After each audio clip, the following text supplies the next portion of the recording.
욥기 35번째 시간입니다. 오늘 말씀은 욥기 38장 39절부터 39장 30절 말씀까지입니다. 조금 한 장이 아니고 좀 이어져 있지만 한 장이라고 보셔도 됩니다.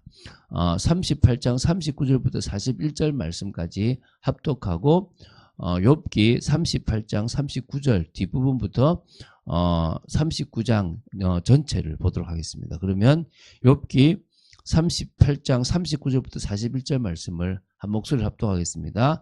내가 사자를 위하여 먹이를 사냥하겠느냐? 젊은 사자의 식욕을 채우겠느냐? 그것들이 굴에 엎드리며 숲에 앉아 숨을 기다리느니라. 까마귀 새끼가 하나님을 향하여 부르짖으며 먹을 것이 없어서 허우적거릴 때에 그것을 위하여 먹이를 마련하는 이가 누구냐? 자, 이제 욥기는 하나님의 말씀을 그 말씀이 선포됨으로써 말미암아 이 욥기에 나오는 모든 어떤 논쟁, 어떤 갈등들이 다 마무리되어지고 또 의문들이 정리되기 시작합니다. 그래서 의문도 안 해요. 사실 아직까지도 왜 욥에게 고난이 왔는지를 몰라요. 그렇잖아요. 사실은 하나님이 욥의 신앙이 진짜라는 것을 보여주고 싶었던 거예요. 누구에게요? 저 마귀나 많은 사람들에게. 그걸 통해서 당신이 영광받고 싶으셨던 거예요.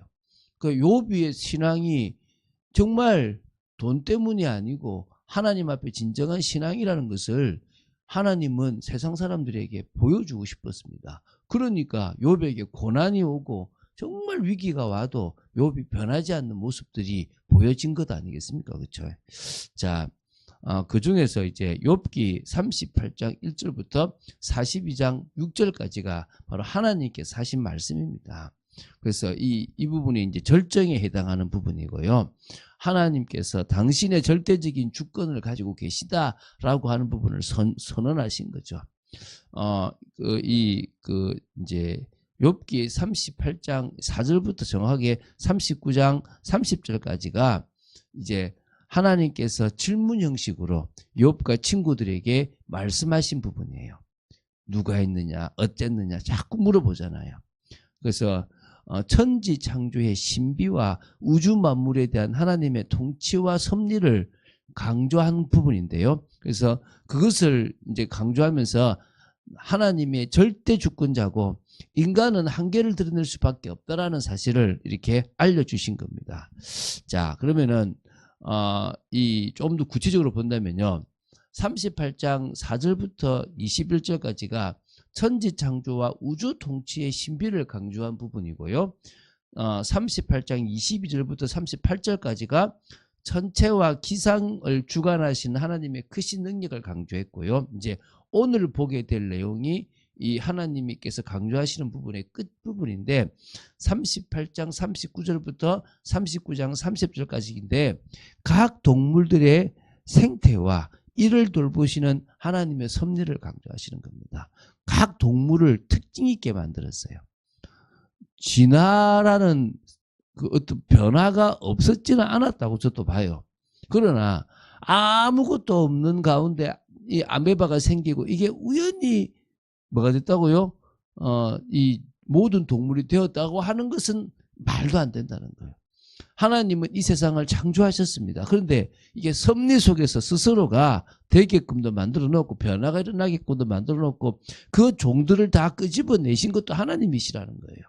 그런 의미에서 우리는 하나님의 창조와 하나님의 전지전능함을 믿어야 될 줄로 믿습니다.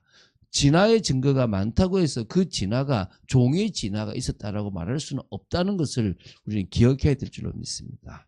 자, 어쨌든 오늘 이런 부분들을 통해서 또 하나 읽어나가면서 우리가 좀 봤으면 좋겠습니다. 제가 한번 읽어볼게요.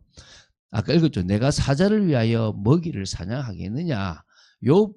젊은 사자의 식욕을 채우겠느냐. 젊은 사자가 얼마나 많이 먹겠습니까? 그걸 다 먹이시는 거예요. 이 세상의 만물들을 사람들을 다 먹이시고 입히시고 다 보호하시는 분이 하나님이십니다. 그것들이 굴에 엎드리며 숲에 앉아 숨을 기다리고 있지 않냐. 특징적이에요. 딱 있다가 쫙 달려가지 않습니까? 까마귀 새끼가 하나님을 향하여 부르짖으며 먹을 것이 없어서 허우적거릴 때에 그것을 위하여 먹이를 마련한 이가 누구냐? 뭐 하나님이 아니라 어떤 절대자를 향해서 하겠죠. 근데 그 본능도 하나님이라는 거예요, 사실은. 산염소가 새끼 치는 때를 내가 아느냐? 딱 때가 있잖아요. 암사슴이 새끼 낳는 것을 내가 본 적이 있느냐? 그렇잖아요. 저는 사실 못 봤습니다. 그냥 그저 TV로 소가 나오거나 이렇게 뭐 봤지만은 염소 못 봤습니다. 근데 그 특징들이 있을 거 아니겠습니까? 그것이 몇 달 만에 만삭되는지 아느냐? 그 낳을 때를 아느냐? 그 달 수가 있잖아요. 이게 농업을 배워보면은 각 다 할 수가 있거든요. 뭐는 몇 달, 뭐는 몇 달. 우리는 10개월이지 않습니까? 그렇죠? 그것들은 몸을 구부리고 새끼를 낳으니 그 괴로움이 지나가고 그 새끼는 강하여져서 빈들에서 크다가 나간 후에는 다시 돌아오지 아니하느니라. 그렇죠. 사람만 다시 집으로 다시 부모 찾아오지 이 동물들은 나가버리면 끝입니다. 부모를 떠나고 이제 나가면 그냥 다시 자기 인생을 살아가는 겁니다. 자기 인생이 아니죠. 그 동물의 그 생을 살아가는 거예요. 자, 누가 들나귀를 놓아 자유롭게 하였느냐? 누가 빠른 나귀에 매인 것을 풀었느냐? 내가 들을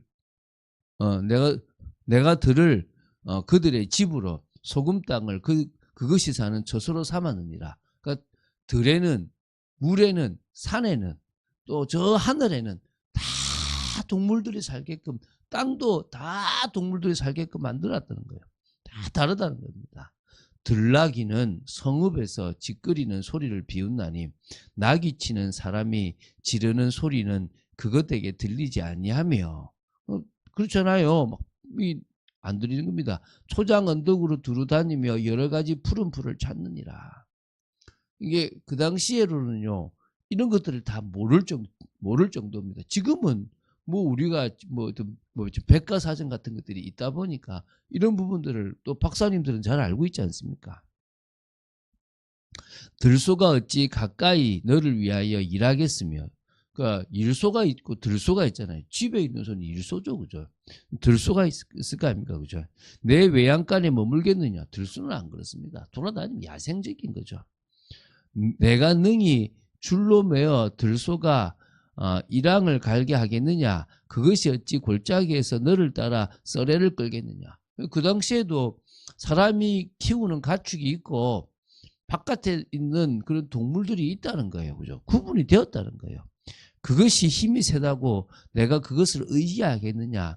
내 수고를 그것에게 맡기겠느냐? 그것이 내 곡식을 집으로 실어오며 내 타작마담의 곡식 모으기를 그것에게 의탁하겠느냐? 아예 조금 다르다는 거예요. 아예 삶이, 아예 그 살아가는 게 다른 거죠. 타조는 즐거이 날개를 치나 학의 깃털과 날개 그러니까 학의 깃털과 날개 같겠느냐? 다르죠. 이 타조가 가지고 있는 날개와 이 깃털이 학과 같은 깃털과 날개와 다르잖아요. 달라요, 다. 그것이 알을 땅에 버려두어 흙에서 더워지게 하고 발에 깨어질 것이나 들짐승에게 밟힐 것을 생각하지 아니하고 그 새끼에게 모질게 대함이 제 새끼가 아닌 것처럼 하며, 타조는 그렇게 한다는 거예요. 그 고생한 것이 헛되게 될지라도 두려워하지 아니하나니. 그 낳고 막 키우고 모든 것들이요 다 이게 그냥 알아서 그냥 뭐 쉽게 아무 때나 해놔도 두려워하지 않는다는 겁니다. 이는 하나님이 지혜를 베풀지 아니하셨고 총명을 주지 아니함이라. 지혜 있는 동물은 그 새끼들이나 알을 다르게 한다는 거죠. 그게 없는 동물들은요 그냥 한다는 거예요. 그러나 그것이 몸을 떨쳐 뛰어갈 때에는 말과 그 위에 탄 자를 우습게 여기느니라. 그렇잖아요. 얼마나 빠릅니까? 말의 힘을 내가 주었느냐? 그 목에 흩날리는 갈기를 내가 입혔느냐? 다 하나님이 그렇게 하게끔 만드셨다는 거예요. 내가 그것으로 메뚜기처럼 뛰게 하였느냐? 그 위험스러운 콧소리가 두려우니라. 그것이 골짜기에서 발굽질하며 하고 힘 있음으로 이 힘 있음을 기뻐하며 앞으로 나아가서 군사들을 막되 두려움을 모르고 겁내지 아니하며. 그러니까 말이 안 두렵다는 거. 그냥 죽어도 간다는 거예요. 칼을 대할지라도 물러나지 아니하니 그의 머리 위에서는 화살통과 빛나는 창과 투창이 번쩍이며 땅을 삼킬 듯이 맹렬히 성내며 나팔 소리에 머물러 서지 아니하고 나팔 소리가 날 때마다 힝힝 울며 멀리서 싸움 냄새를 맡고 지휘관의 호령과 외치는 소리를 듣느니라. 말이 희한하다는 거죠. 다른 동물과 다른 이런 특징들이 또 있다는 거예요. 이거를 하나님이 허락하시고 그렇게 주셨다는 거예요. 매가 떠올라서 날개를 펼쳐 남쪽으로 향하는 것이 어찌 내 지혜로 말미암음이냐. 매가 그렇게 한다는 거예요.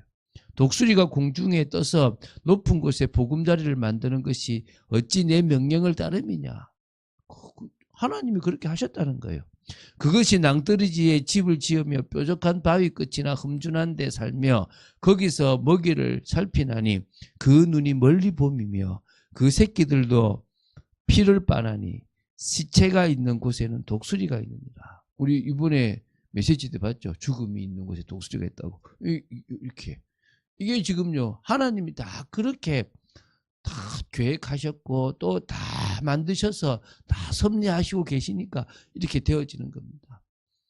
더 많은 얘기를 지금 하신다면 좀 더 수준 있게 하시겠죠. 왜? 이제는 인간이 많은 것들을 알고 있으니까. 근데 그 당시만 해도 그런 것들이 그냥 조금 들어서 아는 수준이니까 이걸 쭉 이야기하면 우와 이랬을 거 아겠습니까? 다른 거죠. 그죠? 자, 그래서 하나님의 메시지를 보면요, 하나님의 언어는 욥의 친구들이나 엘리후의 말처럼요 철학적이지도 도덕적이지도 않습니다. 하나님께서는 단지 이 하나님께서 만드신 피조물의 그 대자연계의 온갖 것들을 파노라마처럼 쫙 제시하면서 질문을 던진 겁니다. 하나님의 메시지는 누구도 침범할 수 없는 위엄과 경이감으로 가득 차 있습니다. 지금은 알지만 알아도 어떻게 그게 되어졌는가 말 못해요. 그냥 그렇다라는 특징을 이야기하지 어떤 식으로 그들이 그렇게 한다라고 말할 수 없어요. 왜? 하나님이 그렇게 본능적으로 주셨다는 거예요. 여러분 믿습니까? 우리가요 이런 하나님의 섭리 가운데 있고 이런 하나님의 섭리를 믿습니다. 그 속에서 우리는 인도받아가고 우리의 계획 속에 있습니다. 우리는 하나님의 계획 속에 있습니다. 저는 그런 생각돼요. 우리가 그런 고통의 인생, 고난의 인생을 살지 않았으면 예수 믿었을까? 우리 인생에 그런 슬픔과 아픔이 없었다면 예수 믿었을까? 안 믿었지 않겠습니까? 그러면 왜 그 과거에 매입니까? 그거는 우리에게 발판이 되면 돼요. 그래, 감사가 되고 우리는 이제 가장 정상적인 사람, 가장 하나님이 기뻐하시는 삶을 살아가면 되는 겁니다. 왜? 반드시 하나님 나라가 임할 때 그때 창세기 1장 2장에 있는 원래 형상, 하나님의 형상을 회복한 사람으로 우리를 바꾸실 겁니다. 빨리 바꿔주시면 되는 거예요. 우리가 갈 곳이 그곳입니다. 이 땅이 우리의 종착이 아니고 우리는 분명히 갈 곳이 있습니다. 그 사실을 믿고 믿음으로 나아간 여러분 되시기를 주 예수 그리스도로 축원드립니다. 주는 그리스도시요 살아계신 하나님의 아들이심을 고백합니다. 오늘도 저희들이 말씀 속에 있기를 원하며 은혜 속에 있기를 원합니다. 정말 저희들이 하나님의 섭리를 알고 그 속에 인도받는 저희들 되게 하여 주시옵소서. 주 예수 그리스도 이름으로 기도드립니다. 아멘.